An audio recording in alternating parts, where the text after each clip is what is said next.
ارشاد فرمایا جو اللہ سے ڈرے اللہ اس کے لیے راستے کھول دیتا ہے اور اللہ اس کو وہاں سے دیتا ہے جہاں سے اسے گمان بھی نہیں ہوتا. وَمَن يَتَوَكَّلْ عَلَى اللَّهِ فَهُوَ حَسْبُهُ، اور جو اللہ پر بھروسہ کرے اللہ اس کے لیے کافی ہو جاتا ہے. اس کی ضروریات کا وہ خود کفیل ہوتا ہے اور اس کے کام اس کے ذمہ کرم پہ ہوتے ہیں. تو ہو کے دیکھے اس کا. تو جو اللہ سے ڈرے اللہ اس کے لیے راستے بناتا ہے. حضرت عوف بن مالک رضی اللہ تعالی عنہ الاشجعی حضور کی خدمت میں حاضر ہوئے اور عرض گزار ہوئے کہ میرا بیٹا سالم مشرکین کی قید میں ہے اور میں فاقوں کی حالت میں ہوں. تو فرمایا آل محمد کے پاس ایک سیر جو ہیں بس، اس کے علاوہ ہمارے پاس بھی کھانے کے لیے دنیاوی اسباب نہیں ہیں. کہا صبر کرو اور اللہ سے ڈرو اور لا حول ولا قوت الا باللہ کثرت کے ساتھ پڑھو.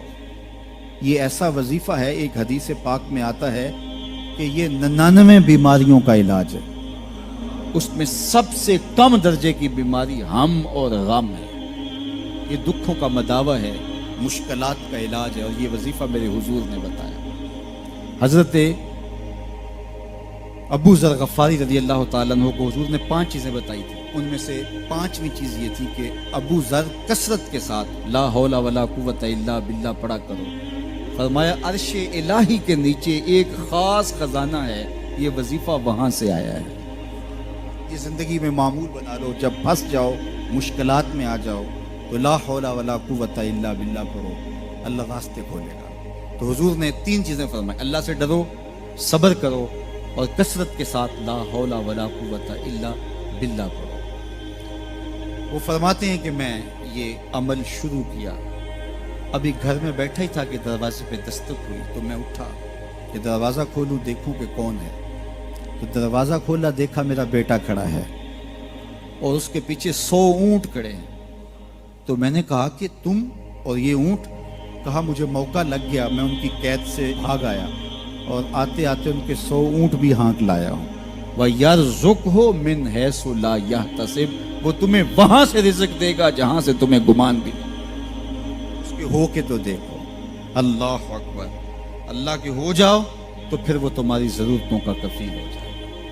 فرمایا حضرت عبداللہ ابن مسعود رضی اللہ تعالیٰ عنہ نے کہ کسی شخص کو فقر و فاقہ آ جائے تو وہ لوگوں کو بتائے کہ میں آج کل بڑے مشکل حالات میں ہوں، ہر وقت لوگوں کو بتاتا رہے تو اس کی مشکل بڑھے گی، اس کی مشکلیں آسان نہیں ہوں گی اس طرح. اور اگر وہ اپنی اس مشکل کو کسی سے شیئر نہ کرے بلکہ مصلی بچھا کے اپنے رب سے کہے کہ مالک فقر و فاقہ آ گیا ہے اور اس کا علاج تیرے پاس ہے، اس مرض کا مداوع تیرے پاس ہے. حضرت عبداللہ ابن مسعود فرماتے ہیں کہ رسول کریم نے فرمایا جلد یا بدیر اللہ اس کو مالا مال فرما دے. یہ بھی کبھی کر کے دیکھو. مشکل آ جائے، فاقہ آ جائے، مصیبت آ جائے، کسی سے نہ کہو، صرف اپنے رب سے کہو، پھر دیکھنا اس کی کرم نوازیوں کا می کیسے برستا. فرمایا اللہ پر بھروسہ کرنے کا جو حق ہے اگر وہ تم ادا کر دو وہ تمہیں ایسے رزق عطا کرے جیسے پرندوں کو عطا کرتا. ہم تو دکان پہ جانا ہوتا ہے، فیکٹری میں جانا ہوتا ہے، ہم اپنے کاروبار پہ جانا ہوتا ہے، نوکری پہ جانا ہوتا ہے، مزدوری پہ جانا ہوتا ہے. ہمیں پتہ ہے کہاں آج صبح جانا ہے، لیکن پرندوں کو کوئی پتہ نہیں ہوتا کہاں جانا ہے. راس المال بھی نہیں ہوتا لیکن صبح نکلتے ہیں، شام کو کبھی بھی خالی پیٹ نہیں آئے. بن توکل پنچھی اڑ دے، خرچ نہ پلے زیرا ہو.